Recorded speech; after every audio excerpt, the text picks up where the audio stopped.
people say how evil you are because you were married, new married, and here you start having an affair with Lee Oswald. Well, I was married one day when my husband abandoned me. He said, I'm not going to tell you where I'm going because you wouldn't have married me if I told you I'm going to be gone most of the summer. He said, bye-bye, I'm not going to tell you where I am. He took off. Wow. But that night, where I lived was raided by the police. By the way, we've gone to the house where the raid occurred. I went with researchers. I always had to have witnesses. And told them what happened long, long ago. It turned out Lee Oswald had put me in a house of ill repute. Now, he'd been in New Orleans for 10 years. He thought it was a nice boarding house, but it had changed, okay? And actually went to the owner. By the way, very fancy place. I have a picture of it. We don't have time for everything, but right. It's very fancy. It's in my book.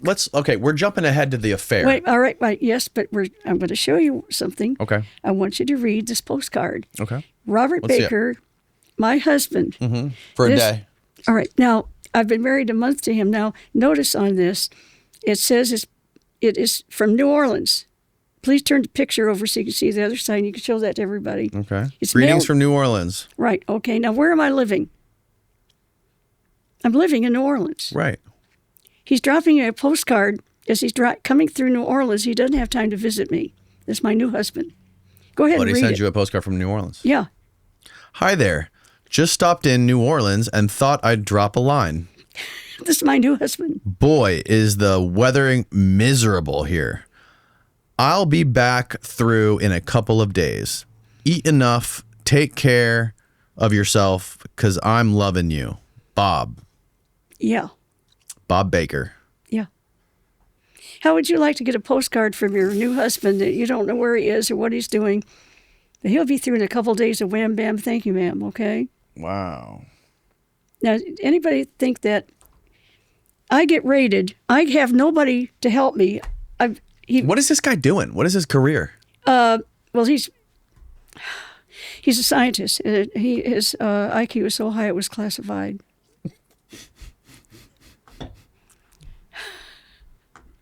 His IQ was so high it was classified. 186. Who does he work for? Guess. But anyway, he ended up as being one of the top scientists at that time he was still getting all his credentials. Did he tell you this or did you learn this later? Oh, no, I knew it. Okay. I couldn't find anybody compatible with. You have to understand. And you married him when you were how old again? Well, I was 19. You were still 19 and Yeah. you married this dude you met in New Orleans who No, happened to be the highest IQ. Didn't meet him in New Orleans. I met him at University of Florida, and he was, because I was taking high math classes and all that's been wiped out, okay? Okay. And met him in one of the classes that summer. And I had plenty of boyfriends. I was very athletic as well and had earned 4 athletic medals at University of Florida. Okay. And all that. And later he would tell one of my sons, I married her for her legs. So anyway. You had good legs, huh? Yeah, they still are good. I could show you. It's amazing. Well, let's keep the podcast. Yeah, let's try to. We don't want to make this podcast X-rated. I'm just trying to say that I was very liberal-minded. I was a good girl. I didn't run around. In fact, I had a lot of boyfriends. University of Florida had just gotten to where they were co-ed just 10 years earlier before it was and it's engineering and science. So I'm sorry, most of the girls there looked like they had horse faces, Really? Well, I don't know why. Yeah. But I didn't. Right. You were one of the hot ones. Yeah, and so I had all these boyfriends, but I didn't want to ruin my reputation. I told each of those boys, I've got a problem, please. Look at these other guys. Please protect me from these other guys. I told every one of them that. So I had a good reputation, and I earned it. But he was different. He ended up seducing me because he could beat me in chess. He could beat you in chess? Yeah. Wow.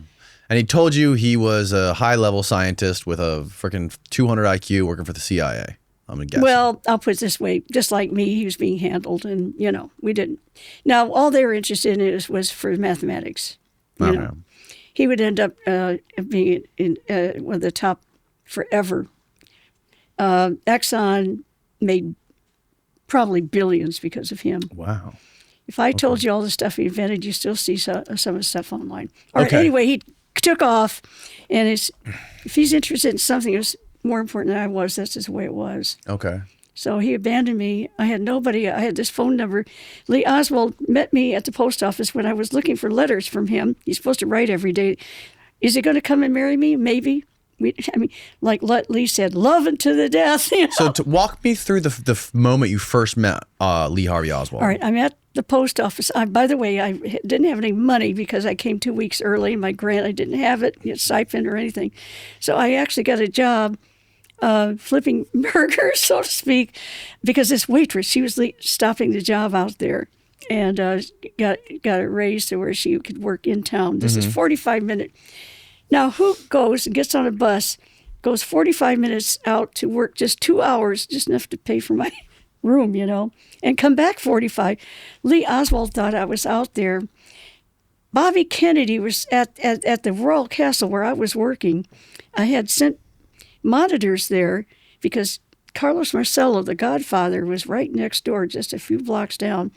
And this was open 24 hours. Lee thought, because I was only going out there in the morning for 2 hours and back, this crazy, for what, for $2? I mean, who does that? Thought I was a courier. All this started because when he was sent to meet me, they don't give you all the information. It's just need to know. All he knew about me is I was a cancer researcher that was supposed to work with Dr. Mary Sherman. And David Ferry told him to go and meet me. That's all he knew. Oh, he was instructed to go meet you. Yes, but I didn't know that at the time. They want to stop me running around with these hookers and things, that I was doing without realizing I had my first drink, and everything. Yeah. All right, so anyway, I'm angry because there's no letter. The man said he's going to write me every day and he's going to tell me he's going to come marry me. Well, I don't need him. I mean, if you know I'm married, big deal. Look at these legs. You think I need this nerd? Okay, it's sort of like that. Yeah, I got pawed over like crazy in New Orleans. Yeah. And so I sure did want that kind of life. Excuse me. I can't see very well. Yeah, you're fine. Okay. Lower it for you a little bit. Thank you. Yep. Okay, so here I am, and I turn around. There's a nice-looking guy behind me, dressed, real decent, kind of cute. I had been carrying around a rolled-up newspaper that had code on it because this Robert Baker didn't want his family to know that he was dating me because they were anti-Catholic and they thought I was Catholic. Now, I had given up on Catholicism. I had become an atheist because when I was at St. Francis University, my father came up there and kidnapped me to get me out of the convent. And so it was horrible. And since God didn't want me, I believed there was no God, I just, big deal. I offer my life to God. And what happened? I didn't realize how God was going to use me. So anyway, I'm angry. And there's no letter from this man. He says, well, I might come marry you. We want birth control pills. I thought I was in love. I was in love with sex. I was introduced to sex by this complete, mechanically accurate man. All right? Mechanically accurate? Yeah. In other words, he knew how to please, but it doesn't mean he loved. There's a difference. Oh, okay. Yeah. Yeah. Yeah. And I didn't know the difference, of course, because that was the only person I ever knew. And I say he seduced me. He ran away, actually left, said, if you won't, be a grown-up in this modern age, forget you, And a month later, he came back, and all my friends and everything, I ran into his arms. I said, you win, So that's the way it was. And then, so we're going to get married. Well, we did. He said, we got to hurry and get married. I thought it was because he loved me. Actually did. He never said, I love you, by the way. So we go to Mobile, Alabama. Then I found out he did that in a hurry because he's got to get on a quarter boat and do scientific research for this group. Mm-hmm. Okay. So he's gone. And here comes the police raid. I was thrown out in the middle of the street. All right. Only number I had was this phone number that came from Lee Oswald. Now back to the post office. He was sent there. I finally figured it out. It took me years to realize it was on purpose. But anyway, I have this newspaper with a code on it so that Robert knew I arrived in New Orleans without making a phone call that his parents would intercept and say, are you still doing stuff with that Catholic girl, Mm-hmm. And I drop the newspaper. He picks it up. It's got code on it. Jario to Jario. I mean, it looks weird. Yeah. And I thought, I'm going to flirt with this guy. I know Russian. Who knows Russian? I'll say something. He'll say, what did you say? So, yeah, I'm going to do that. So I go, he picks it up and hands it to me. I go, Karasha Tavarish, like that. And I thought he'd say, and he answered me in Russian. What? He said, it's not wise to speak Russian in New Orleans. What year was this again? This is 1963. This is 63? April 26th, 1963. That's when I met him. Oh, my God. He was He's just right back from Moscow, right? He's only been back less than a year. Wow. But wait a minute. I knew these spies. I told you about one, Tony Lopez Fresqueta, I've dated. His father was the finance minister of Cuba for Fidel Castro. Right. And he was secretly CIA. I learned so much stuff from Tony, you wouldn't believe. Then I knew all this stuff from Knut Mickelson, who was a CIA guy who taught me all kinds of tradecraft. He thought it was funny. I learned how to do invisible ink, all kinds of. Lee Oswald thought I was trained by the CIA, but it was by people who liked me. I mean, who were involved. And I didn't know. Wow. So when you met him, he thought I was CIA just like him. He had only given the information to intercept me and make sure I got to meet David Ferry because Mary Sherman would be there and we were supposed to meet. So what was it like when you guys first met? You bumped into each other. He dropped his newspaper. You talked to him in Russian. Then what? What did he ask you? What did he say to you? Well, it's like this. I said that to him. He said it's not wise to speak Russian in New Orleans. Right. He said, "Can you wait a minute?" And then he asked for stuff for him. He had to pretend to. And so I heard his name. Is there anything here for Mr. Lee H. Oswald? Is the way you said it. So I knew his name right away. And boy, that set off a bell in my head because he was big news in the newspaper. And I remember stuff I read.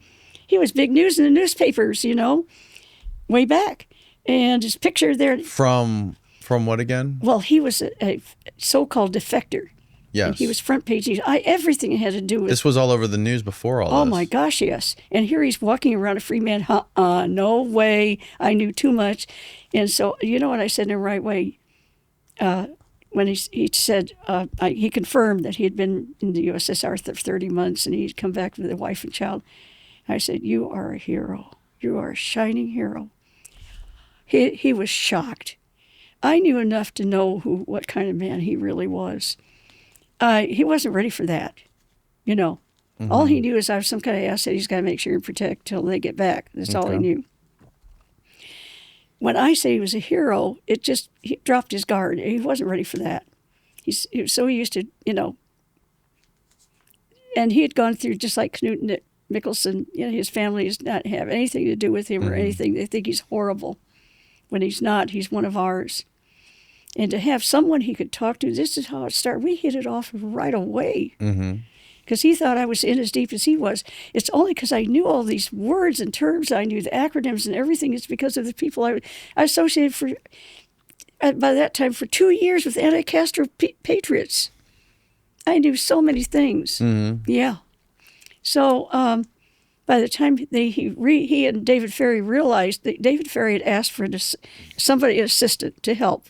Because it turned out he had to make lots of plane flights to Miami, try and get his pilot's license back. Long story.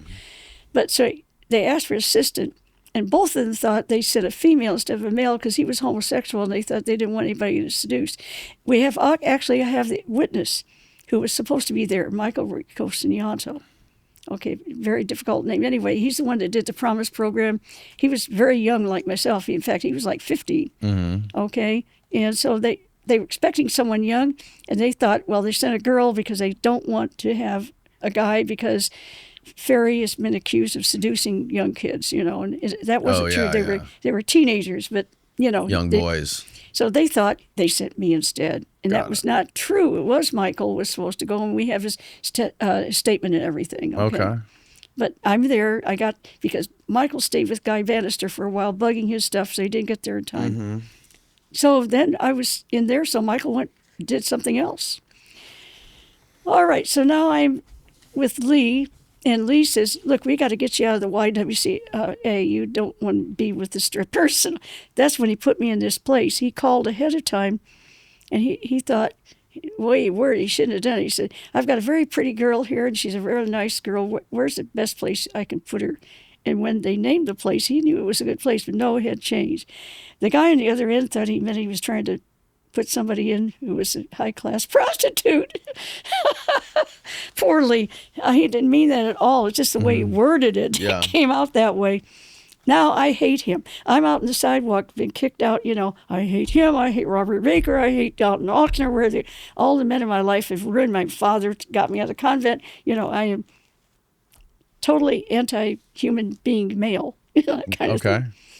And Lee has to deal with me. He feels very bad about what happened, tries to make up for it, and finally moves me into this lady's house.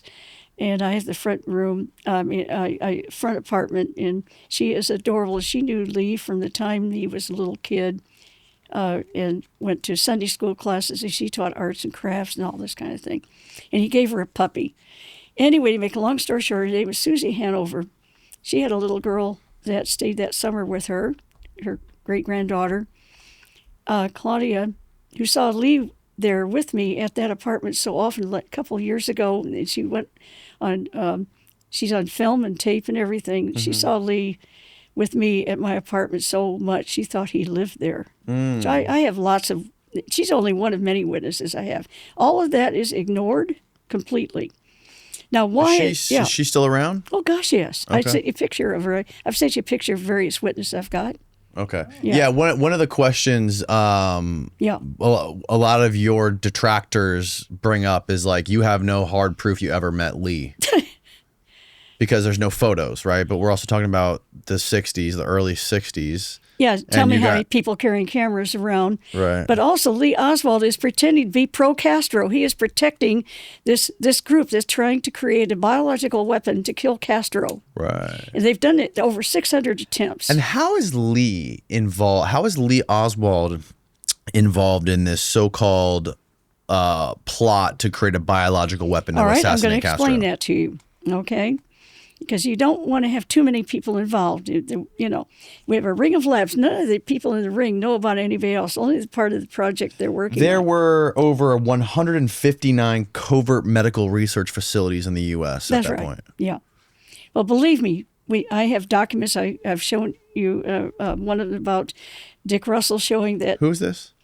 That is a worker at Riley, and her... she corresponded with me. She's a witness that, yes, I did work at Riley. The coffee company. Coffee company, not shop. You see, somebody said coffee shop, and I said, aha, you're looking at something that's 25 years old from the past, and they're trying to say, Lee and I just worked at a coffee shop. So it was like a company, a coffee company, that you weren't necessarily pouring coffee like a barista. No, of course not. What were you doing specifically? I was a vice president's secretary. Me at 19 years old, who could only type 19 words a minute, it went up to 21 at the time. Okay. I mean, it's ridiculous. So you guys were shipping loads of coffee all over the country? That has nothing to do with it. These were cover jobs that were hardly there. So it was coffee, a coffee company. Coffee company. For what was it a cover for? Well, we had to have some proof of how we were surviving there for what we were doing. So you have to have what they're called cover jobs. And I gave you a particular, I saved all of them. Now, understand that we were told this is a legitimate pay stub. And I've got all of them. I mean, this thing is, you can tell it feels like it's decades old. And it says right here, date June, it's printed on here with a typewriter, June 7th, 63, salary $46. Yeah. Well, I've got a whole bunch. I can't bring everything with me because something could happen to them. I just show you an example. WMB Riley and Company, New Orleans, USA. Yeah, well, I've got all of them. Now, I saved all of them because we thought we were saving America from Castro's Third World War. Mm-hmm. Okay, we want to get rid of Castro. But we don't want the United States blamed. How do you do it? He gets cancer. He gets lung cancer. Right. Who knows more about giving lung cancer? All right, because we killed at least 150 monkeys that summer. Anyway, So I'm developed sure it. they had a bunch of ideas on how they could whack him. But Now, I understand that Lee and I have 11 of those together. We were hired the same. We went. Wait, what? We're looking at multiple pay stubs now? Yeah, these are all mine. These are all yours? Okay. But he has them too.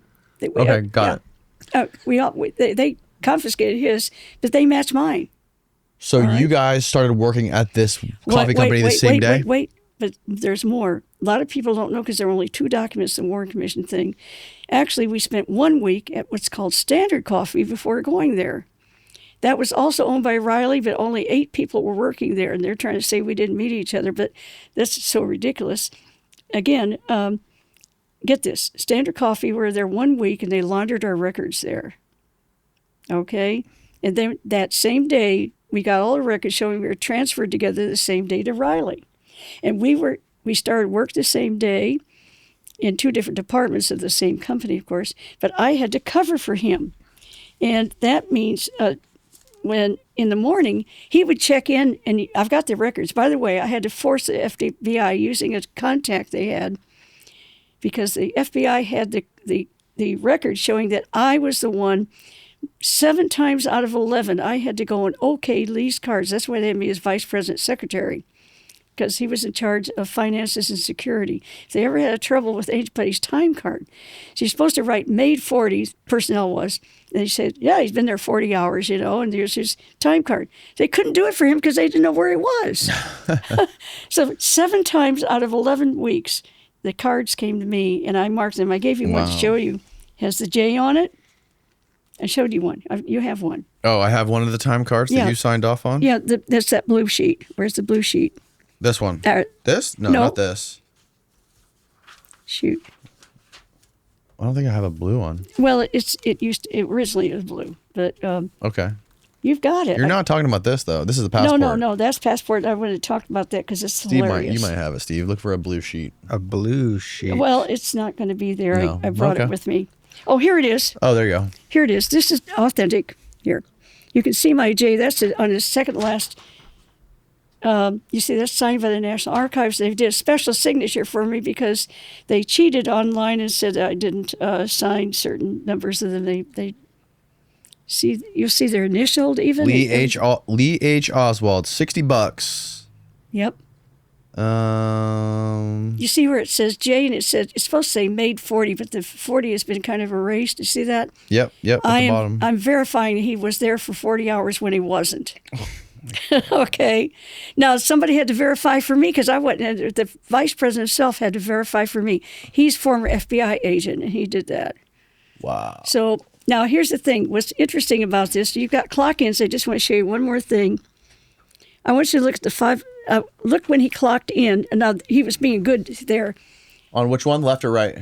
On the left, you see when he clocked in. He's clocking in around 8. One day he clocked in at 9:37. Yep. Oh, often it was later than that. And then he clocked out at 6 that day. But there's no clock out on any of those days. No, wait a minute. Now look at the clock out. Yeah, no, it's right next door. See where it says 5 o'clock? Yeah. Now see, notice how even it is on there. Say 5 o'clock, 5:01. You see that? Yes. That's me clocking him out. Yeah, but this says clock in though for lunch. There's a first clock in. There's a first clock in on the very left for the morning. Then there's a lunch out and a lunch in. The out is like it has something typed. It says female employees, half-hour lunch, and then it says in 5:05:05:501. And then one of them says no, 6. that 5:01 is when they're clocking out. It doesn't show the lunch in there. Oh, okay, got it. It's under the lunch tab. That's why I was confused. Notice how big it is on the one side, like you said 9:30 or whatever. Yeah. But on the other side, listen, I'm doing it 5 o'clock, or maybe 5:01, because I am the secretary. I could go and pull his card, bingo, put it in there in front of everybody. Right. And I want out of there at 5. Yeah. So I've got a whole bunch of them. So 5:30 or 5:30, all of them. Sure. On the other side, it's like one time 7:32 p.m. is when we had to clock him out because it's a long story. So I'm saying this. So where was he cover during job. this? Oh, he was doing all kinds of anti-Castro stuff, but Okay. pretending to be pro-Castro. Okay. Infiltrating. And he found out that the anti-Castro people were working with CIA and the FBI to kill Kennedy. And he found out that anti-Castro people. Plus. You're talking about FBI, the CIA. the Cuban exiles. That's right. were working with who to kill Kennedy? With the mafia, FBI, and CIA to kill Kennedy. And they had money coming in from military-industrial complex and big oil. Mm-hmm. So it was a cartel, you might say, or cabal. It was a group of them. And the reason it worked is because they could point the finger at anybody and they said, point right back at you. They made sure they involved so many agencies in so many ways that nobody could accuse anybody but Lee Oswald, who knew about them. They've got it. So he's the first murderer ever on television. First person to be murdered on live television. On live television. Because it's so desperate. Because once it got transferred out of public sight, he'd be able to contact the CIA and get out of it. They would do something. Let's take a quick break. I got to take a leak real quick, and we'll jump right back in. We're back, people. I thought I'd love to tell everybody about Lee's passport application here, because I'll show you some of the inside stuff that people never noticed all these years until I pointed them out. Now everybody, researchers know, but how they could have these things for 35 years, 45 years, and 50 years even. And I after 50 years, I had to point this out to them because they never saw it. This passport document? Yep. Oh, they knew about the document. They didn't look at it very closely. Let's see. Lee Harvey Oswald, P.O. Box 30061, New Orleans.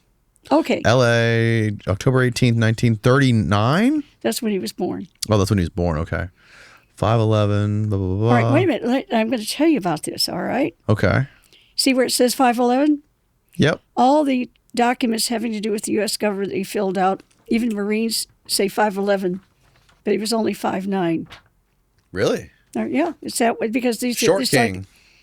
No, they did that. David Ferry's the same way. He was 5'10", and it says that he's 5'11" on his. We have other documents showing that they always had they're always taller on their official documents when they're CIAs. At least all the files that were from 63. Interesting. Yeah. Now notice, please, I couldn't prove. Oh, the passport was issued June 25th, 1963. Well, when was it actually? When did he make the application? When did he submit the application? Where am I looking? October, is it? No, that's not it. Well, let me tell you, it is on the document, but without wasting time, he submitted it. September 10th? No. Get this. This is June 25 when he got it. June 25th, 63. He submitted this application on June 24.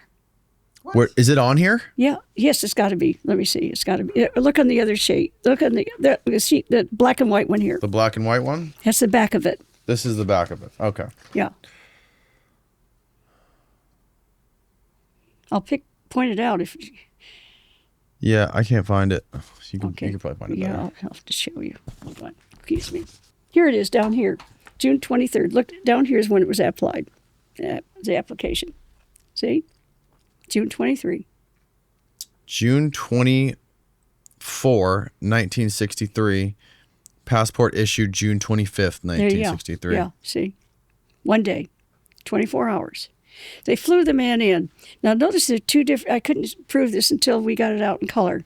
Finally came out in color like 2018 or something. Okay. No, wait a minute. But notice, the color of the guy who signed the passport says Arthur Young. Hard to read the Young. You see the Young? But his actual name was Charles Thomas. That is kind of a joke. There was... The Arthur Young here is actually associated with Bell Helicopter and all that. That is kind of a joke. Now, there's more. Notice the colors, magenta ink. See it? Yep. Now, Lee said to me, CIA tells me what my occupation is going to be. Now, notice the occupation, what ink color it's written in. Red?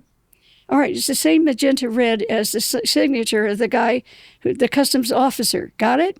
Got it. Who filled it out, the occupation? Was it Lee? No. No. It was actually, this guy is a CIA officer, associated with customs. Filled in photographer. Photographer. So Lee became a photographer according to CIA, okay? That's his official. All right. Now, he got this in one day, right? He had to turn in a passport that was covered with Soviet stamps. Bang, bang, bang, bang from the Soviet Union. He didn't even try to make the handwriting look similar to Lee's. No, he didn't care. No, not at all. Good observation. All right, but there's more. I went to look on that black and white one to see where he intended to go. This is a guy, a returned defector, supposedly hated the United States. Yeah. All right, look where he intends to go. You see the list? I'll point it out to you if you can't see. Yeah, I can see it on the right, but it's hard to read. I'll read it for you. Okay. All right. Not because I have good eyes, but because I have good memory, mostly. Right. All right. So we're talking about, it says at the top here, wow, this is really hard to read. You're right. I'll start at the bottom here. You've got, all right. You've got England. Mm-hmm. France, Germany, Holland, USSR, Poland. Wait a minute. Poland belongs to USSR. Right. And USSR. How many? This guy wants to go back to USSR after turning in a passport full of stuff about the USSR. He gets his passport in one day. In the middle of the Cold War. Mm-hmm. Does that sound normal? No. No. Not at all. Not at all. Why did people, well, that was noticed, but what they didn't notice, it says here, it's hard to read on this, but Marina Prisakova is his wife. It says, when did you marry, but we have better, copy's not so good, but we have better copies. It says, when did you marry her? It says, he filled it out April 31st, 1961. There is no April 31st. He put that on this passport application. It's a lie. There's only goes to April 30. Do you think he did that on purpose, or do you think he did that by mistake? No, he did that on purpose. I'll tell you why he did it. Now, this may sound funny, but he said, I could have put my name Santa Claus there, and they still would have passed it. It didn't matter what he put. Now, I'm going to go further, because they've taken this off the internet, but I do have the documents. But when he left USSR, he had to get extra money because he didn't have enough money. Right. He was writing letters to them. Like, I remember he was writing lots of letters back and forth to, I think, Marina, actually, and telling her that, that he didn't like it there and he didn't have No, all right. No, we're talking about he is married to Marina. He is living in the USSR with her, and he's trying to get a loan from the U.S. State Department. I didn't think he was with her when he was there. I thought she was still back in New Orleans. No, he married her. She's Russian. She's a Russian. He was forced to marry someone over there so he wouldn't get deported. Oh. So it's not a marriage made in heaven. All right, but he loved her good enough after, he chose her as far as that goes. Okay. But it was... Who was he writing letters to then and sending them back to the His mother, US? Marguerite. That's not Marina. Don't get them mixed up. It's easy to do. Okay. So, there are so many things I can tell you, but here's the bottom line, and it's important. He wants his baby to the United States, or little June. He's not going to lose his baby no matter what. That's a big embarrassment and what happened, he told me the Eisenhower administration had him, and when they transferred over to Kennedy, CIA hated Kennedy, and they didn't give him a lot of information. He lost a lot of his contacts because CIA did not follow up, and then he wanted to go back to the United States. He's worthless. He can't contact anybody. Right. So he asked to go back. So he goes, he risks his life without papers, went all the way to the U.S. Embassy. If they had found him, checked him on the train all the way there, they could have executed him. Right. That's how much he wanted to get back to the United States. Right. Right? And he wants his child. And he's not going to give up. Bobby Kennedy helped get him out. There's a lot of stuff you guys don't know. I've got the documents of so much of this stuff because I was able to pick up this stuff before because of certain names that they've lost track of important names and release stuff they shouldn't have, and then we can make the links, okay? And I knew the names, and these guys have forgotten. Like I say, one I've mentioned a lot, okay, is Raul Aparicio. They released hundreds of pages on him because they didn't realize how important he was. They forgot all about him. All right, it turns out to be very important to prove that Lee Oswald actually went to Mexico City. All right, now here we're talking about Lee Oswald trying to get out of the Soviet Union. He's got to have enough money to get his wife out and his child. So he asked for State Department loan. In small print, it says you have to be a bona fide, a good citizen of the United States to get this loan. So we have 6-page document. 1, 2, 3, 4, 5, 6 pages, okay?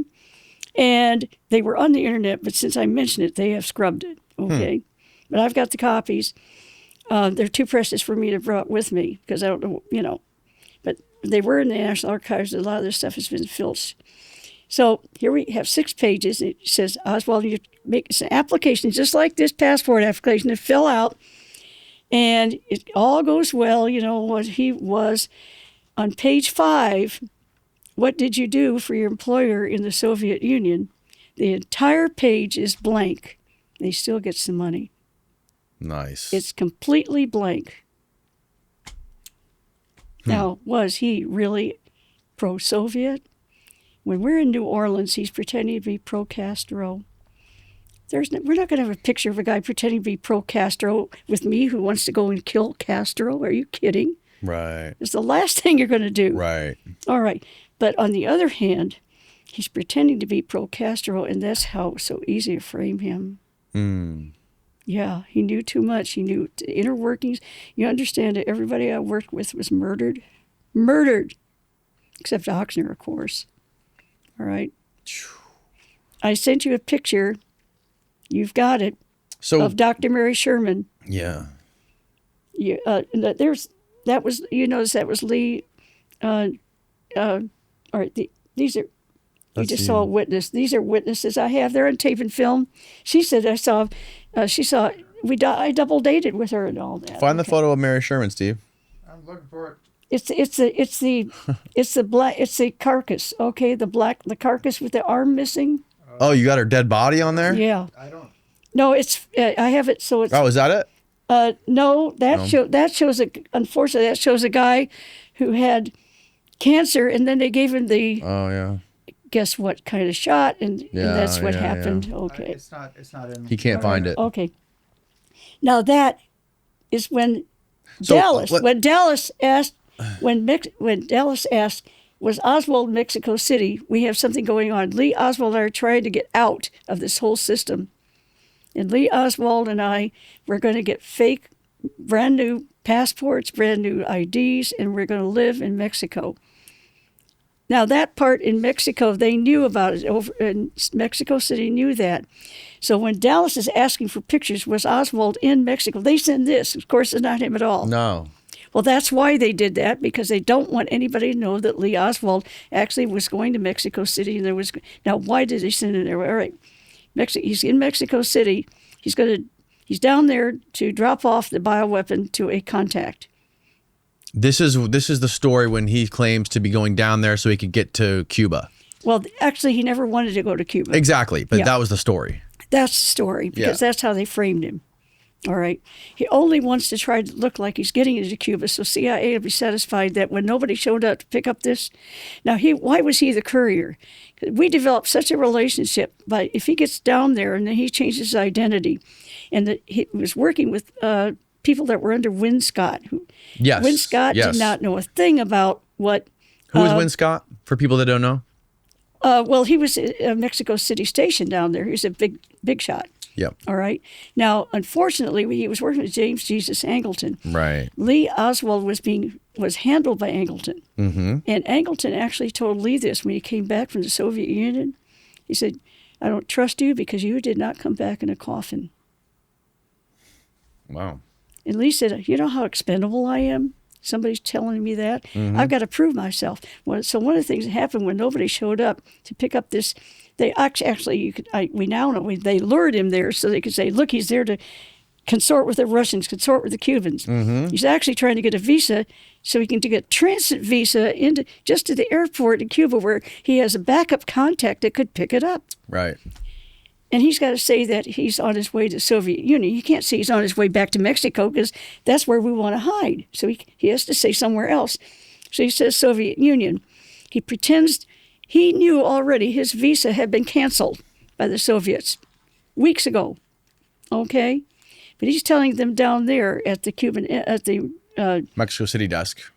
Mexico City Russian embassy. Right. Telling them, "Hey, look, I don't know whether my visa came through. Get me a rush visa. You can do that." They said, "Well, it's going to take 10 days. You know what he said? "I don't have 10 days. This is a special case. I only have 3 days." Now, why did he say that? That's on record. because the bioweapon would be dead after 3 days. Okay? They said, are you out of your mind? You've got 10 more days on your visa. We probably could get you a visa by then. Yeah. In fact, it came through on his birthday, October 18th. Okay? He was already back. They ordered it back to Dallas by then. Wow. So you've got it on record. He said, I only got 3 days. It's because he was carrying the bioweapon and trying to pass Get it to off. Cuba. That's right. So he's got to try and get it to Cuba. He's got to make the effort to make it look like he wants to go to Cuba. But remember, he really doesn't.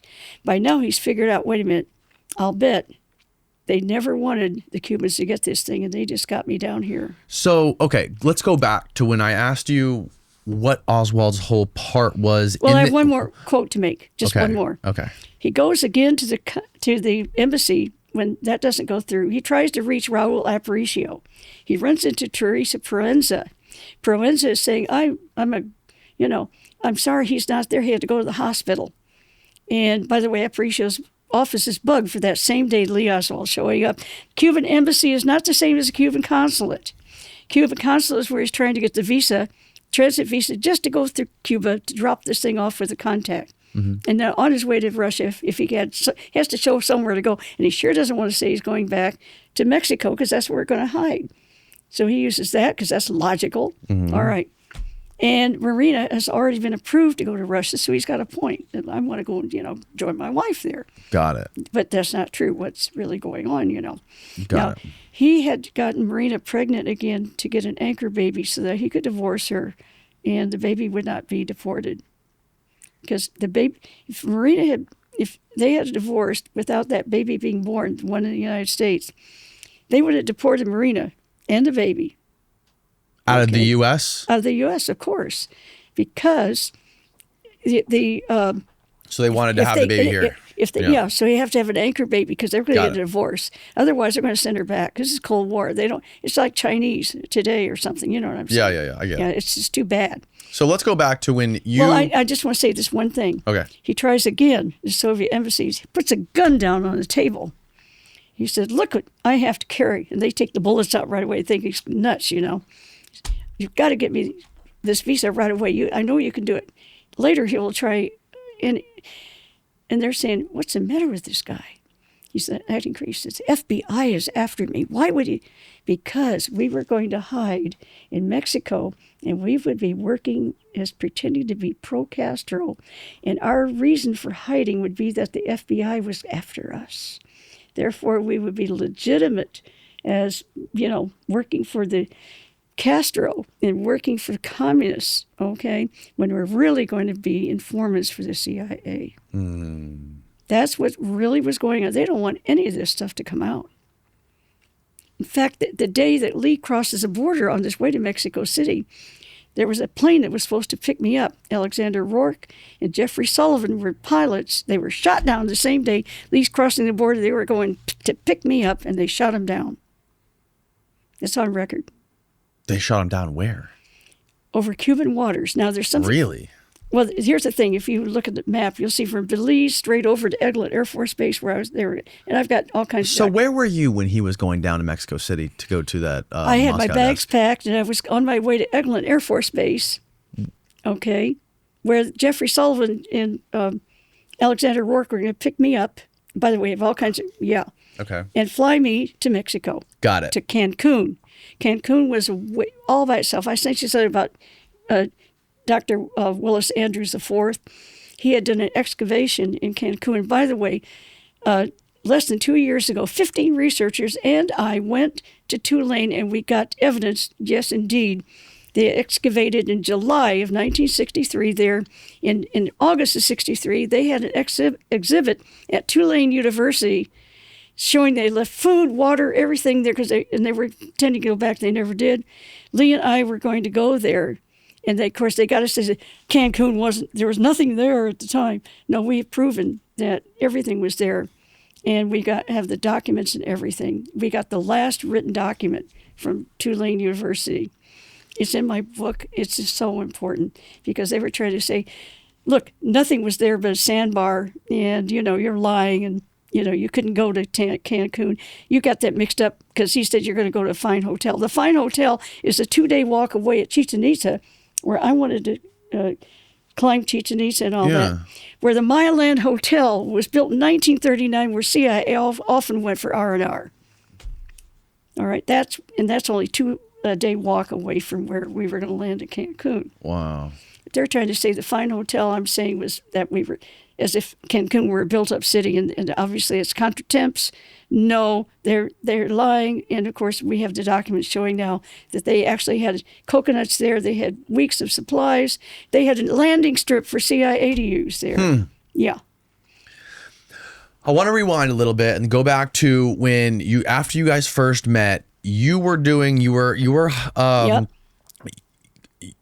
You were It took a while to get to trust him. recruited Yeah. by these people that were all working under Alton Ochsner, including Mary Sherman and Yes. David Ferry, and there was And we have new witness showing that David Ferry did meet. His name is Rhett Accardo. His father's a orthopedic surgeon, worked with Dr. Sherman. Introduced David Ferry.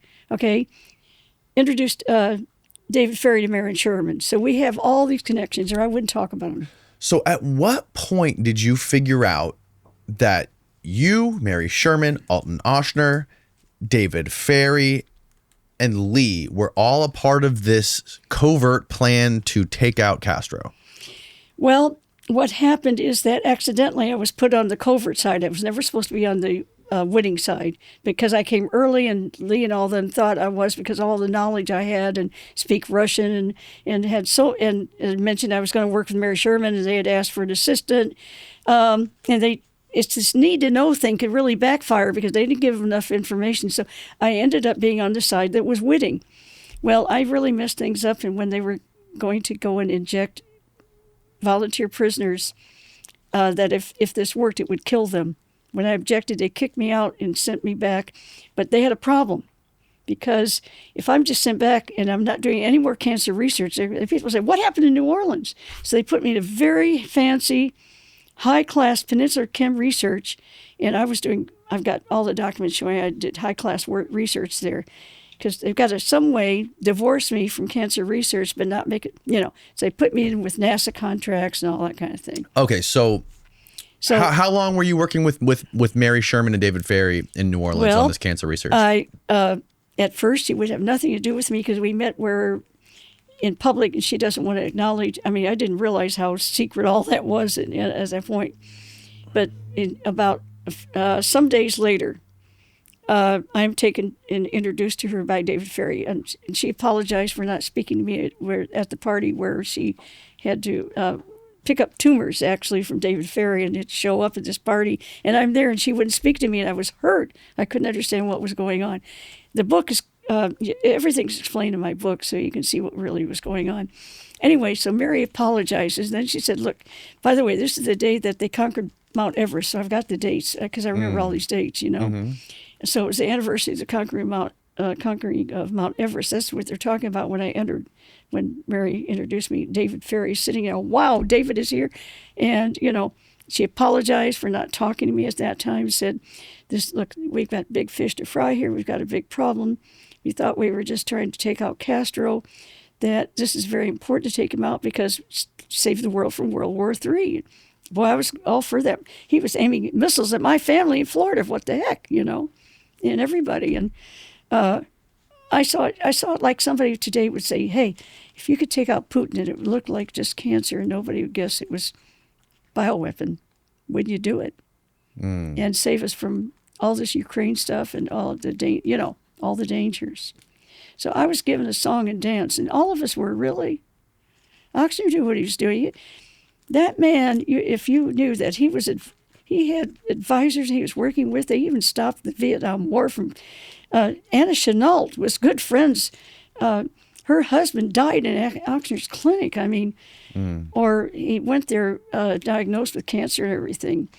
That she went to Ochsner before they went to the summit. She's the one that called off the summit. Anna Chenault did. That would have stopped the Vietnam War. These people didn't. They wanted the Vietnam War to happen. Kennedy would not give it to them. Oh yeah. So yeah, the Joint Chiefs of Staff also had a plan Ochsner's knee-deep in all these people. to nuke China and Russia before Russia was able to get their hands on ICBMs, which would have been in January of 1964. See, you know these things. So you understand that we felt an urgency. You take out Castro, and CIA is going to focus on taking Cuba because then they can do a revolution, with Castro gone. Get Cuba back. And that means maybe they won't take out Kennedy. Now, we weren't sure, but we thought that they would leave Kennedy alone because they'd have their little victory over Kennedy.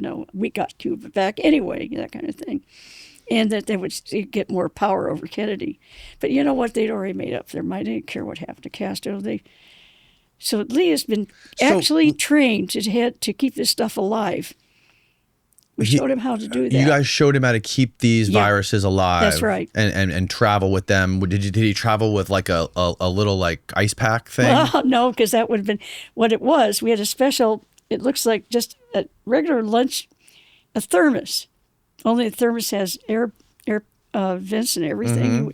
If you took, I had a different kind of indicator. Indicator tells you how much acid or base is. As it gets more acid, you have to change the medium inside and put new. He had one change. He could make one change. So we had basically 2 thermoses. You can't carry 3 or 4. You can't. Okay. Nobody. But if you looked at it, literally, you could put it in your mouth and gargle with it. It tastes almost like chicken soup. I'm saying that because the cancer cells are sticking. This is a giant test tube, really. It's all glass inside liner. That's where the cancer was. The fluid in between keeping them alive. Only thing would be there would be like maybe some dead cancer cells or something. Nothing alive. So, you could literally, if you wanted to taste it, it tastes like weak chicken soup. Who'd want it? No, it'd be like bone broth. Yeah, it'd be like bone broth. You'd never guess. So, okay. So you guys taught him how to travel with this cancer thing. Yeah, and how to change the fluid one time. So how to change the fluid to keep it alive. That's right, because you only have 3 days. 3 days. Yeah. And how? And what it's got to get light. It's got to get. It doesn't get any of that. So it's going to die. You guys packed him up with this stuff before he went down to Mexico. That's right. And the entire detail on how we did it is all in the book. And I've got, you can see all kinds of documents and everything. And what was his plan once he got to Cuba? All right. Well, no, originally he didn't want to go. Remember, he didn't want to go to Cuba. Well, who was he going to give this to? He was supposed to just go to a souvenir shop and sit it down and wait and make sure nobody came. Souvenir shop where? In Mexico City. In Mexico City? Yeah. The guy never showed up. This is terrible. It happens sometimes. He could have been so he never actually wanted to go to Cuba? No, not really. Now, we can kind of prove that because he goes to get a visa, emergency transit visa. Transit is a key. That means he never didn't want to stay there. All right? All these things about, I wanted to go to Cuba. He wouldn't get a transit visa. He'd just get a visa. Transit visa means he just wants to go through. He just wants to drop this stuff off. Okay. I've got so many explanations for what they think are crazy on his side. All right? But he wants to act kind of weird because he really doesn't want to go. He knows darn well that if this guy didn't show up, his handler was supposed to tell him, hey, everything's okay. Instead, his handler took off, it turned out 6 days earlier. Lee was able to trace, that's how he actually traced the actual name of his handler, because he was told he was Benson and Benton. And then when he met with Antonio Vestiana of Operation 66, it's a... Yeah. All right. Lee was there. And Vestiana sees him, and he says to David Atlee Phillips is standing there, but David Atlee Phillips had already told Lee that his name was Benson or Benton, okay? Okay. So Vestiana came early, and he says, hola, Senor Bishop. Now we've got Benson, you've got Benton, you've got Bishop. Lee, really, we call him Mr. B, because obviously Lee was so far down the list that he didn't even care about sorting out the right name to give him. All that's important because when that plane, they found out, took off with his handler in it, whether you want to call him Mr. B. Okay. 6 days earlier, he checked all the plane schedules and realized, because he used to live in Fort Worth, that there were only a couple planes, and the one that of importance is this guy kept going to Fort Worth. So he figured out it was David Atlee Phillips. That was his real name. Okay. All right. So he was supposed to take this vial in Yeah. this thermos and drop it off in a souvenir shop. Yes, Where? well, this was in Mexico City. Now, here's the thing.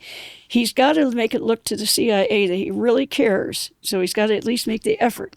But he doesn't want to really be sent there and stay or any of that because we've got plans that Mexico City knows about, but Dallas doesn't because they don't communicate that well with each other. No, you'll have all kinds of things going. When Scott had so much stuff about Lee Oswald, you have James Jesus Angleton, and when he dies, he goes and steals everything out of Win Scott's safe. Oh, yes, he does. Because he's got stuff there. Win Scott knew that Lee started an affair with Sylvia Duran, not because he didn't love me or anything, but because he has to make himself look useful, because Lechuga was having an affair with Sylvia Duran and wanted to marry her, and he's the he was ambassador just until recently to the UN for Cuba. That is very important to penetrate. So Lee had this going on with Sylvia. He seduced her in a matter of 24 hours. He is an expert. Wow. Been taught in Atsugi how to seduce women. Silver tongue, huh? More than that. Oh, yeah? Oh, my gosh.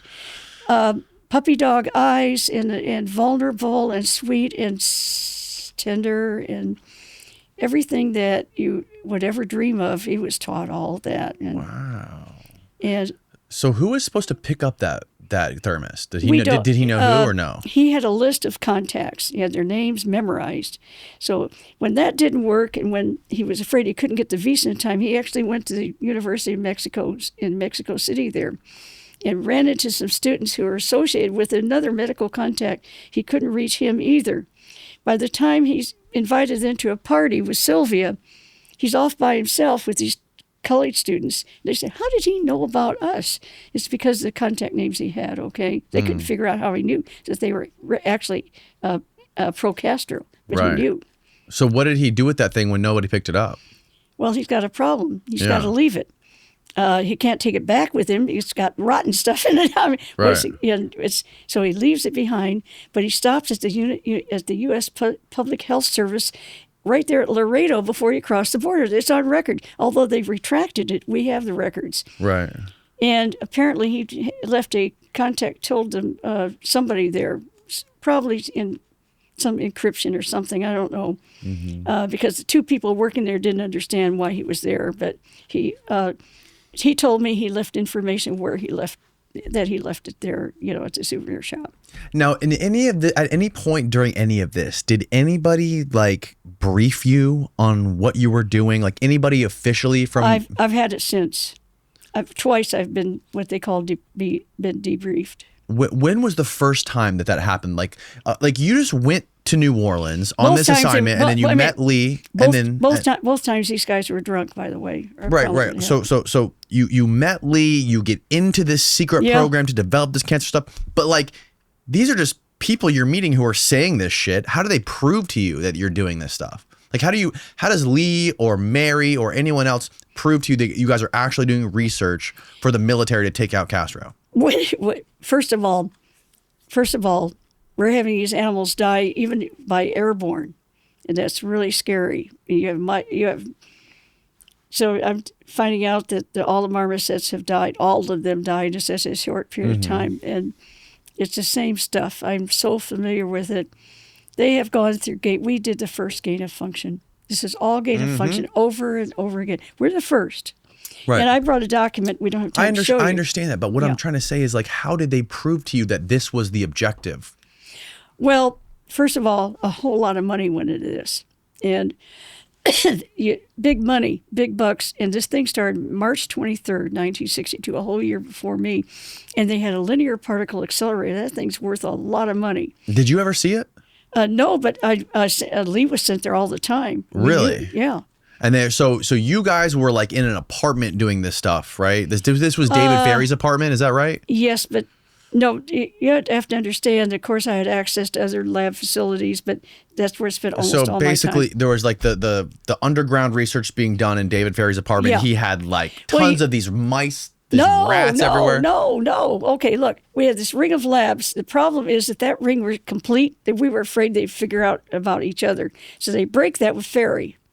All right? Okay. All right, and Mary Sherman is the nexus between that. All right. Now, all our reports, when they go to Mary, she goes straight to Oxnard with it and all that. So we're there. And then we start this every Tuesday, the whole ring started over again and all that. We don't have any way of any control over what they decide. Like several times we had to kill 500 mice at a time to pull out these horrible noxious. Now, what was Mary doing with these mice, taking them to the taking them to the hospital and putting them under this $10 million particle accelerator?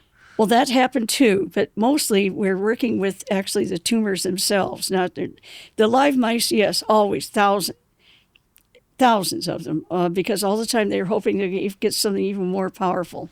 They had this machine, doing and all that. The bottom line for me was I had to go and assess that this stuff. Please remember the word pancreas. You're going to see so much pancreatic cancer now and brain cancer. Because those are the kind of cancers that we worked with to develop this terrible virus with, okay? And, of course, we're seeing, then they're going to do it on humans. And that's when I realized how deep I'd gotten into something, because I was told they had terminal disease. It turned out they're perfectly healthy. Who? The prisoners that they brought in from Angola prison. And I gave you a document showing it. Dick Russell shows that they were, since 1960, they were using prisoners from Angola prison and doing stuff there with, Heath was doing it, and we have other names that are associated. And how close did you get to this? How close? How close did you get to these prisoners that were being tested All on? right. I remember I told you I had a blood test developed. Whether or not you have cancer is running around your blood. The idea is you're going to inject them, and if it's still there, we tag that with radioactive iodine. So any cell of these injected cells, within 72, they can multiply, and every time you do that, the trace is going to get weaker by 50%. Think about that. Then 25%. So you've got to get in there pretty soon. On the other hand, you have to wait long enough to see if the human being's going to sift it out. If they get rid of it, it doesn't work. That's good news. So I was willing to go along with that. They were going to kick me out after this, because this blood test, if it turned out that the person sifted out of their body, I could say, don't do it to anybody else. It doesn't work. See? On the other hand, if it did, I could say, don't do it to anybody else, because it works. So I had to go up there and do the test, just to stop it. To stop it. Right. And when I did that, I learned, I centrifuged everything down. I did the test, and the radioactive material was still there, so it was going to kill them because it was multiplying and they couldn't get rid of it. I knew they succeeded. We have a biological weapon. This thing was handed off to MD Anderson Hospital. I have documents from that. They don't like me to talk about that. I get in trouble every time I mention it. A lot of bad things have happened to me. Okay. So, and all of this cancer research that you got, they froze it. They froze it. I actually helped create materials that they wanted so they could freeze it so that it would live almost forever. Understand that cancer cells in a line, unless it's one of these, what they call immortals, they're after 28, 30 or whatever, they're going to divide. They won't do it anymore. They're going to die off. So they put it in freezer. Then you can multiply tons of it, at any time you want at that level. Isn't it true that that Mary was also trying to develop some sort of cancer vaccine? Well, that's how it began. That's how it began. Oh, that was before all of this. Yes, and then they realized that they had something that could help the country avoid World War III. Is the way it was sold to them. So at some point it got co-opted. It did. Well, I don't know why people don't think, and we didn't either, because back then we trusted our government. We trusted CIA. We trusted FBI. They were on our side. It turns out they were not on Kennedy's side. He wanted to smash the CIA into 100 pieces, 1,000 pieces. Yeah. Yeah. So they wanted to get rid of him. And so, okay, let's go to the end of this whole story and how Lee ended up on that route on November 22nd. Okay, so he calls me. But here's the thing. Actually, I called him because... And real quick, sorry to interrupt. Yeah. But from all the stuff that I've learned about what actually happened on November 22nd and everything, because as far as I'm aware, correct me if I'm wrong, but there was an active FBI file and CIA file on Lee at that time. They were tracking everywhere he went. There was a CIA person at every desk that he was going to in Dallas, Mexico City, New Orleans, and there was what's called a flash on his FBI file, right? So he was like, well, that was removed, before the assassination. Right. So that's what I was getting to. Yeah. Is everywhere he went, he was very high on the FBI's list of people who sent, like, it was a red flag. If he was anywhere, like, they know where the hell he's going. But that's not what they told the people. They said we didn't know a thing about what he was doing. You remember that? Right. But this, I'm trying to explain it for the audience. So the day before Kennedy was assassinated, that high-level flash warning that was on his FBI profile was removed. Absolutely. And because if it was on there, him being on that route on November 22nd, 1963, was the equivalent of a flea being at a Lysol convention. Yeah, that's right. Because there's no way in hell you would let a guy like that be anywhere near that. That's right. That thing. So the fact that his FBI flash stop thing was removed the day before, that is a massive red flag that there was some sort of something sinister going on because they wanted him to be there. Yeah, but they wanted to make sure he could be blamed. And I think they can't blame him if they've got him on flash, right? Right. And when I had John Newman in here, he said that he went and interviewed one of the ladies who signed off on that flash stop that was working for the CIA. Yeah. Her name was Jane Roman. Oh, Roman, yes. And he went and interviewed her before she died, and he says, "What does this mean?"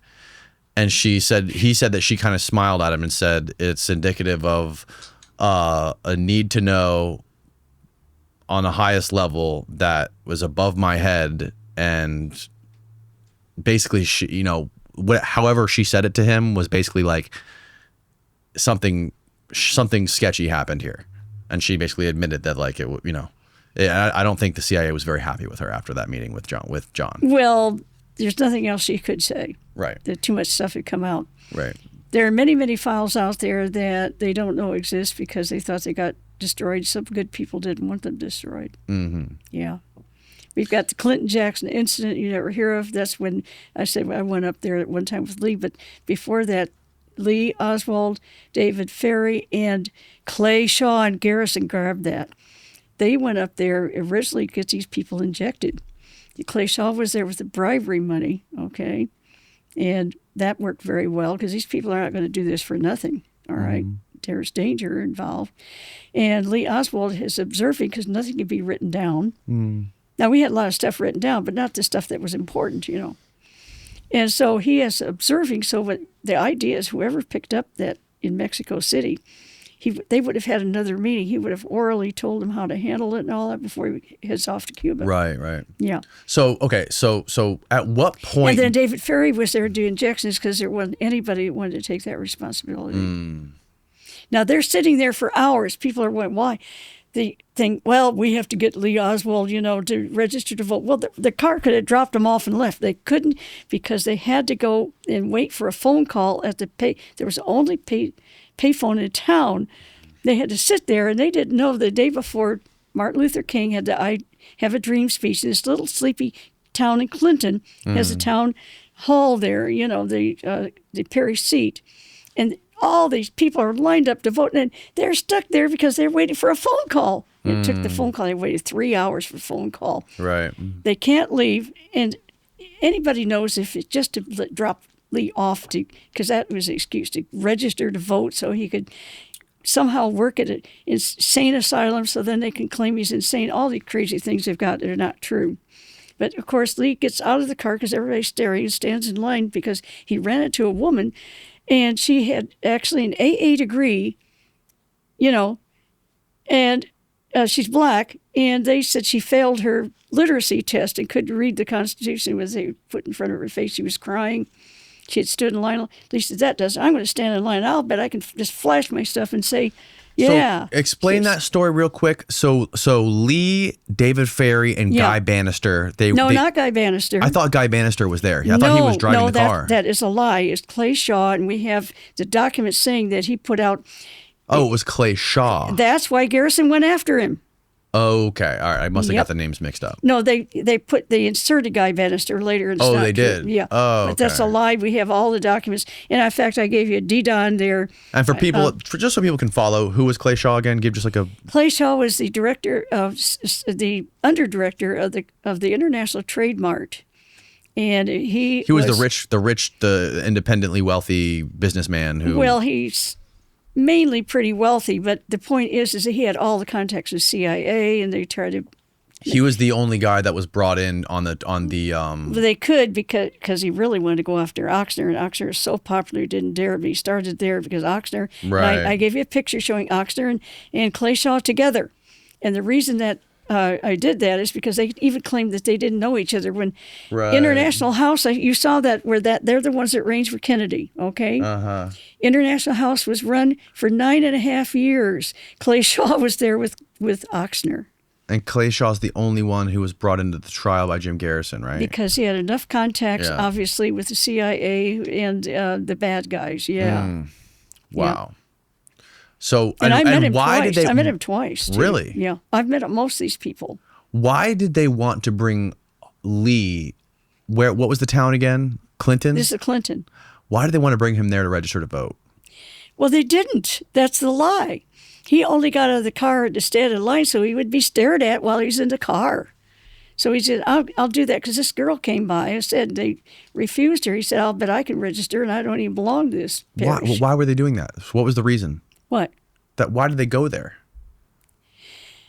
Again, they had arranged before knowing about the Martin Luther King thing that I had a dream there. Yeah. It was a sleepy because a convoy was coming up from Angola prison with these prisoners. Okay. And they want to join the convoy with all their injections and all the stuff they've got. And they have to have a fancy car. Clay Shaw is driving the fancy car. He's got the money. But he's going to join the convoy. You've got a Fisher car in the back. You've got I don't know what they had, but you've got a Cadillac, black Cadillac, all go in it together. But you can't go in by yourself. They're going to ask for credentials. So go in. They have to wait for the phone call. There's a long road before you can be seen, turning into Jackson to go to the mental hospital. They're going to meet them there. Well, they can't sit there on the road there. People would notice, on the big highway. Right. But they could sit by the phone booth and wait for the phone call, exactly, get the timing right, because we're only talking about 20 miles, to join them. And they delayed and delayed and delayed. I don't know, because you see, they're only supposed to use one prisoner, and they added more for sure. Wow. Okay. I see. So they had some red tape. I understand. Well, they tried to hide all this and say that they were just waiting for him to vote. They could have gone to a coffee shop around the corner, wouldn't that sit there and there. So we had 15 people. I told you about we went out and they found all these things and worked with me. We went to Clinton, and I said, that phone booth is right there on Liberty Street. Maybe we can still find evidence that it was there. Because it was the only one in town that was a public phone booth, where you could park your car and wait right there. Sure enough, we found it. We found the wiring, we found the wood parts, and even where it was painted and everything. It was gone, but all the wiring was there and everything, just like exactly where I said it was. Wow. Because I have a map of it. I even knew where the thing was located. Because Lee. At what point did Lee find out about this plan to kill the president? They knew. At least by March. There is a famous photo. It's called The Wink. And you'll see Albert Thomas is winking at Lyndon Johnson in the plane right after Lyndon Johnson is sworn in. He's grinning and he's winking. Albert Thomas, in March of 1963, had Kennedy invited to Texas because he was going to retire. This is in Houston. Albert Thomas gets on the plane after the celebrate, a dinner where he's resigning and all that. Now get this, he's friends with Lyndon Johnson. Sure, you can imagine him Albert Thomas going, there's the wink. You can imagine Albert Thomas getting on the plane maybe from Houston just to Fort Worth, okay? Because they're friends. Okay. But he spends the night there and more. He's there to Dallas as well. Why? Albert Thomas is still on the plane. When Kennedy's shot, he's on the plane, and he's taking off, and they're going to go to Washington, D.C. Right. Wait a minute. How many people do you know that you're going to meet in some certain city? You're going to their dinner, and then they get on your plane with you, and then they follow you. Where's his suitcase or whatever? He spends 2 years up there before they said he's going to die. And you've got that wink. He's the one that set up to get Kennedy on this route to go to Texas. That's why the wink. That was March of 1963. Okay. Now, those who was following that, Oxner knew everywhere where everybody's going. Yep. He was very close friends with Mary Sherman. Yep. Yeah, so they found out. So Mary and Lee found out through Lots of Oshner, things.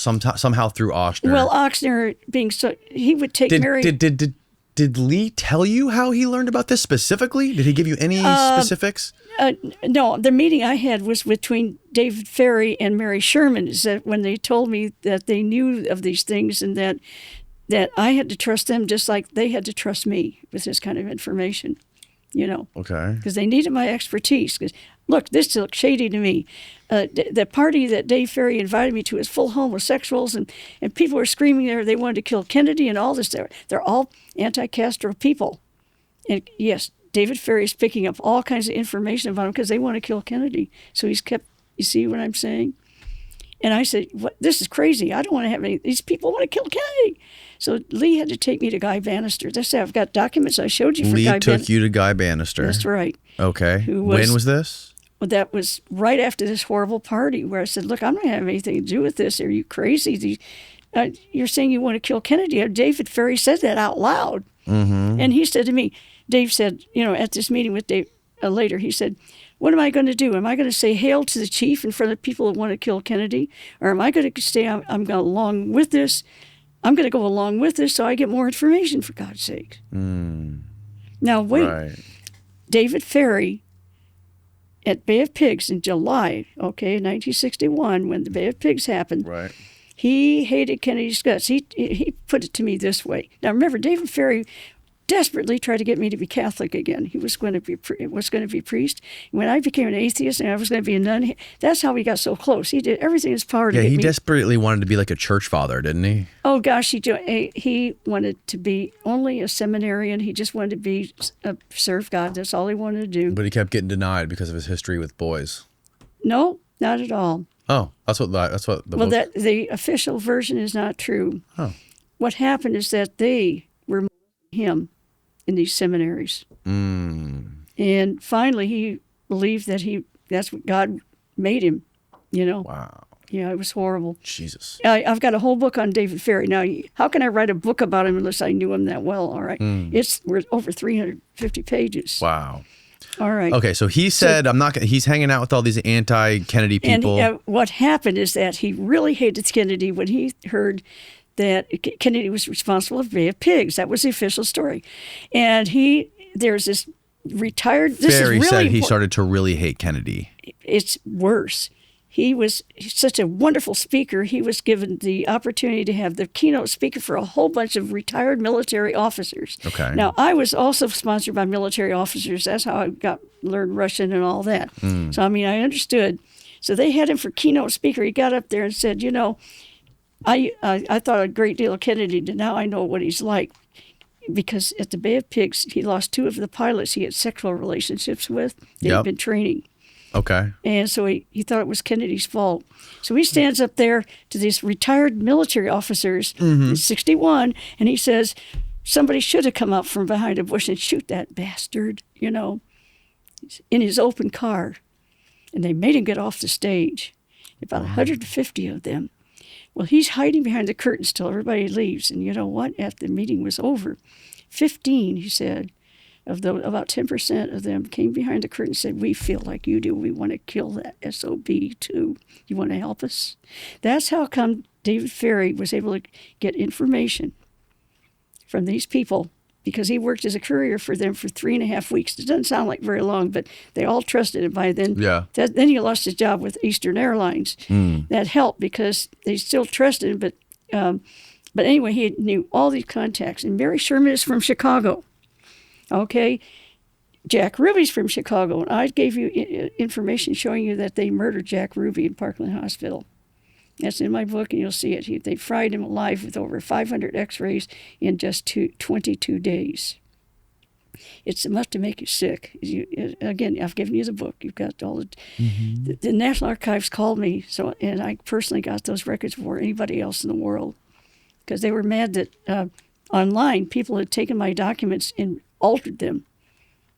And so they gave me the original documents. I told you They fried him alive with over 500 X-rays. after they shot him? No, Jack Ruby shot Lee Oswald. Yeah, but didn't Jack Ruby get shot after that? No, he went to prison, and they killed him with cancer. He said I was injected with cancer cells. I gave you a document showing you. Oh. Yeah. Wait. Okay, yeah, no. I don't know how I got that wrong. No, Jack Ruby wasn't shot. He went to prison, but wasn't there Jail. a story? He And I went gave to you jail. the thing showing you Al Maddox. I showed you I had contact with him. I had a phone number and everything. Mm-hmm. I showed you that. Al Maddox was his jailer. He told him I got injected with cancer cells. He was one of the mafia people who sent money. Mafia, the anti-Castro Cubans, this whole group sent money from different directions, so you couldn't tell where it was coming from. Right. So Jack Ruby, he was being visited by a guy by the name of Jolyon West. Jolly West. Jolyon West. They call him Jolly for short. Right. All right. That was an MK Ultra guy from CIA. Yes. He said, after I've had somebody in my hands for 2 weeks, they won't know their own name. Right. And this was before he shot Oswald, though, right? No, he was in jail. All right, he was in jail, and they brought him in because he was going to tell. So Jolly He West told started Dorothy visiting. Clark- Jolly West never visited Jack Ruby until after he shot Oswald? That's right. He was in jail. He was a prisoner there, and then he had given full access to poor Jack Ruby, okay, to do whatever he wanted. And he messed him up so much, Jack was sticking his finger up in the socket to try and electrocute himself, and everything.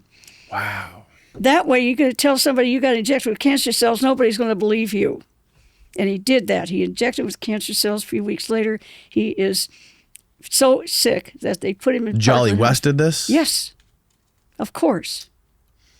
So why would he try to? So They were going to have another trial on Jack Ruby the very day he was supposed to be transferred to another city to start a second trial, but they don't want that. Right. That's the day he enters Parkland Hospital. Okay. He gets 42 X-rays in one day. Even on Christmas Day and Christmas Eve, he got X-rays. He got an X-ray that's not even on the record, 2 of them on the 27th December. And he could even sit up in bed by that time. He was so sick, they wheeled out a portable X-ray machine to X-ray him at his bedside. Good Lord. How did they get him to shoot Oswald in the first place? He was forced. He cared about Lee. I met him. He liked Lee. He had known him since he was a kid. Ruby? Yes.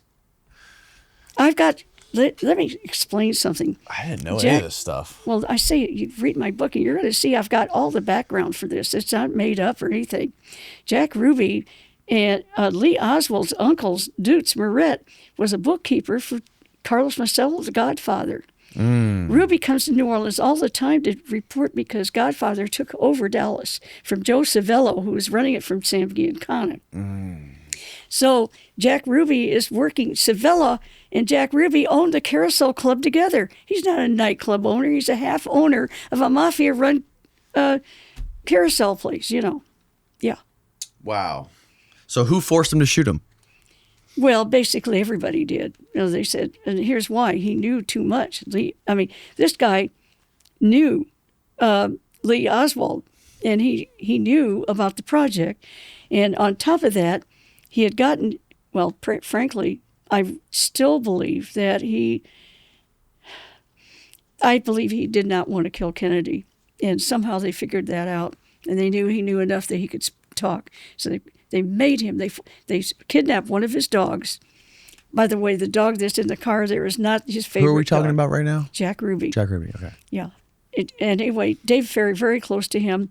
And in fact, I met Jack Ruby for the first time in David Ferry's apartment. All right. I've got a long story about what happened there. It's so complex, but it's all there. Okay. It all fits. And I have witnesses. Remember, I've got witnesses that for all along the way about David Vary knew Mary Sherman, which they tried to say it didn't happen. And I've got so much information on David Vary that nobody had that now they have found. So one way you prove who you are is you put out information out there that nobody had before. And then they look for it and they find it. And I've got it, okay, because I knew these names. But here we've got problem, David Vary, Jack Ruby, that's okay knowing each other and all that. They, of course, murdered so many of these people. And how they did it with David Vary, I wish I had enough time to explain everything to you. There is just this huge, the reason we haven't been able to solve this is because it is complex. If it were simple, right, we wouldn't have these problems. Of course. And then they can do things like, say, Jackie shot her own husband, and they put all this stuff to obfuscate it. But the last thing you're going to hear about is the name of Judyth Vary Baker. Right. All right. Right. So, okay, let's go back to when Kennedy was assassinated. And you were saying that Lee contacted me Hang only on, 37 hours before. right, but we were explaining how David Vary decided that after the what was the name of the operation that was going over there to, it was the Bay of Pigs, failed. Oh, okay. And, All right. and a bunch of his guys, his lover boys, got murdered during that. Yeah, two of them. And he decided he now hated Kennedy.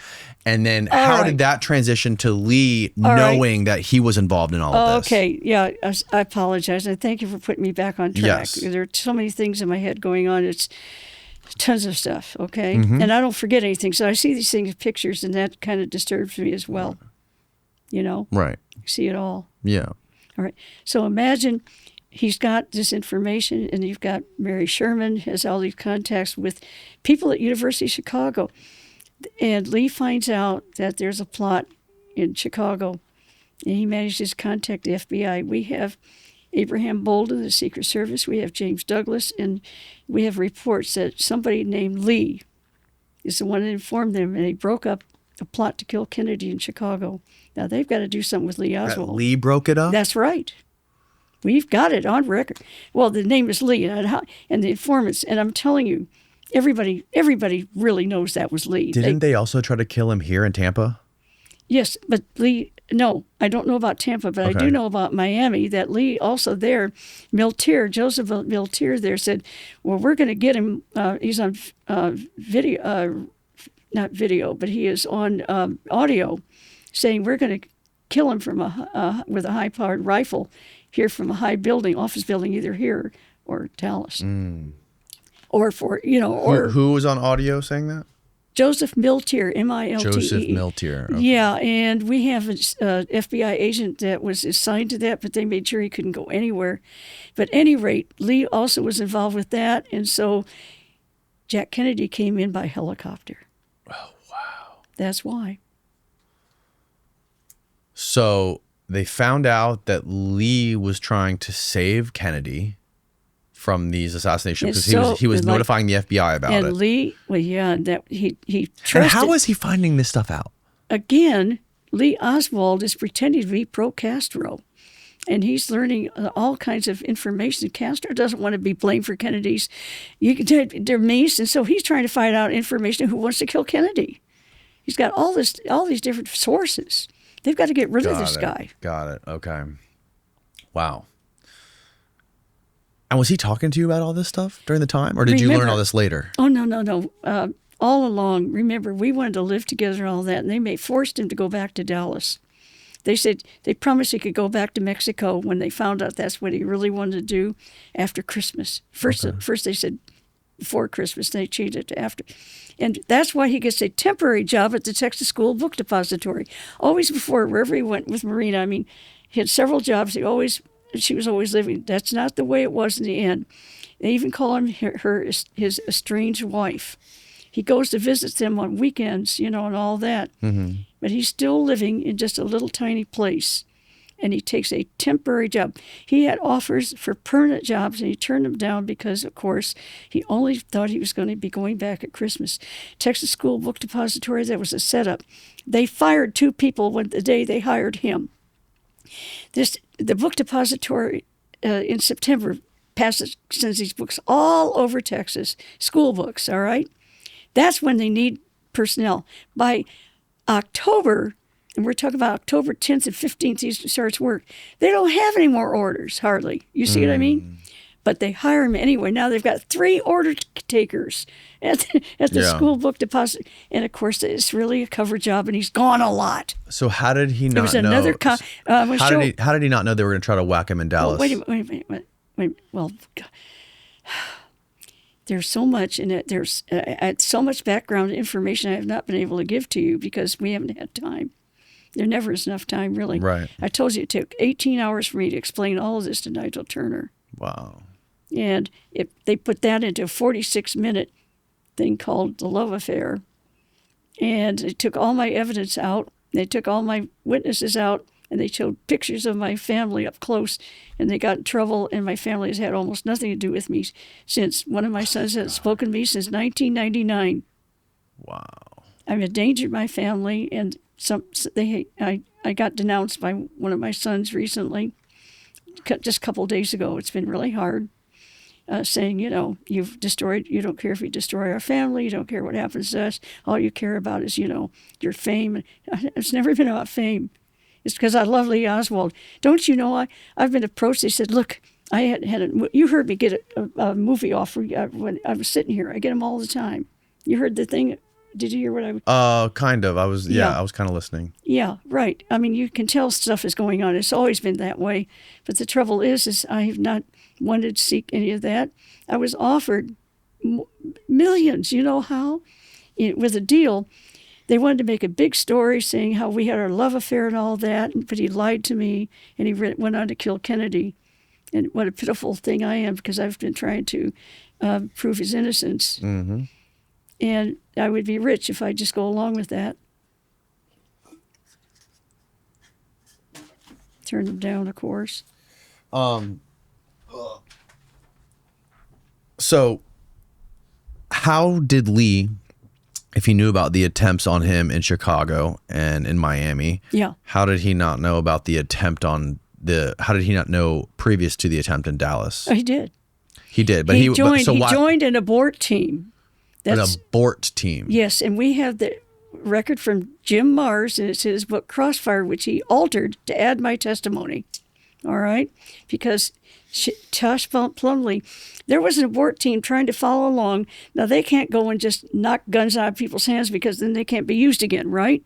But they would stand in a line of fire, or they'd do a distraction or something so that they couldn't fire. Can you explain what is an abort team?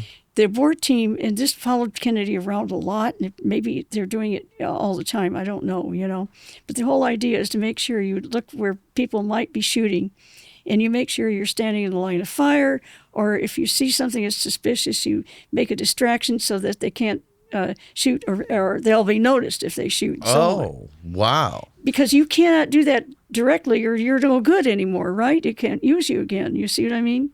Yeah. Yeah, you can't just go and arrest them or something. But what you can do is collect information about who they are and everything, and that they show up more than one time, and they've got guns and all that. You would not believe how many people that they were tracing and tracking. What they did, though, the CIA did this, FBI did this together. They put so many threats out there that they couldn't cover them all. They were an exhausted team that reached Dallas late.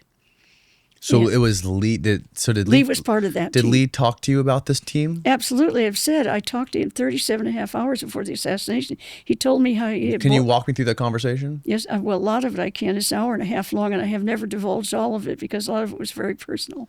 But it gets to me viscerally. You understand? Mm-hmm. Because he told me they were going to kill him. He knew. Yeah.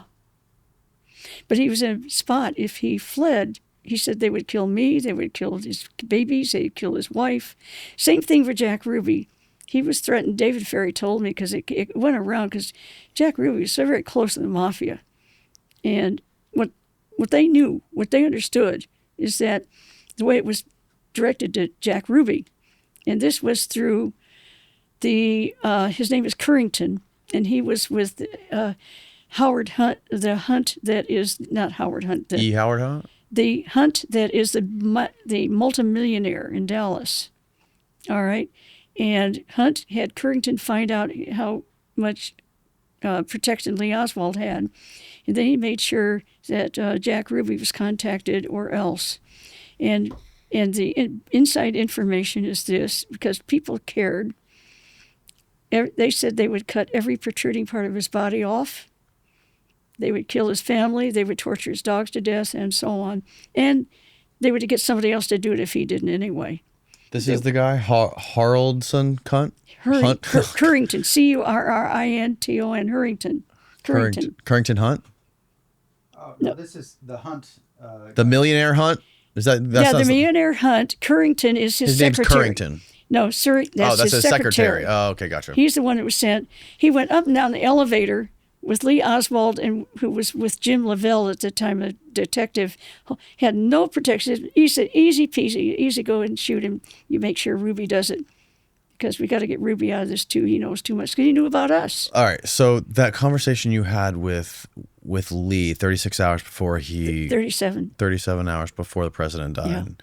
He said that they told me I have to be a part of this protection team for the president. And No, he joined. Oh, he joined. He said he joined it. He found a way to join. And why did he want to join it? he pretended, just like Jack Ruby, everybody pretended that they wanted to kill Kennedy. That's the only way you're going to get information. Mm-hmm. All right? Yeah. Like David Ferry told me clearly, he said, when he found out who was really in charge, he said this, that was my Catholic brother. I voted for him. You know, we're Irish, both have Irish blood. And he said, when I found out what they had done to Kennedy, he said, I stayed in contact with them. They think I hate JFK, but I'm there to try and save his life. Okay, sorry. Explain to me again. I'm just having a little bit trouble following this part. Okay, this perfectly. sorry. So Yeah. he wanted to join the protection team for the president on the route in Dallas. That's Lee Oswald, yes. Oswald did, right? And then he simultaneously said that I know they're going to kill me. Yeah. Who is going to kill him and why? He did because he had to stay in the Texas School Book Depository, not leave and get out of there or something like that. He knew a team was going to come in there, at least somebody would come in there to shoot, and he's supposed to let them in. He's going to make sure that they can get in, that kind of thing. Now Lee had access to find at least to all the floors as a order taker, Mm-hmm. and except the 6th floor. I know he could go up to the 5th floor.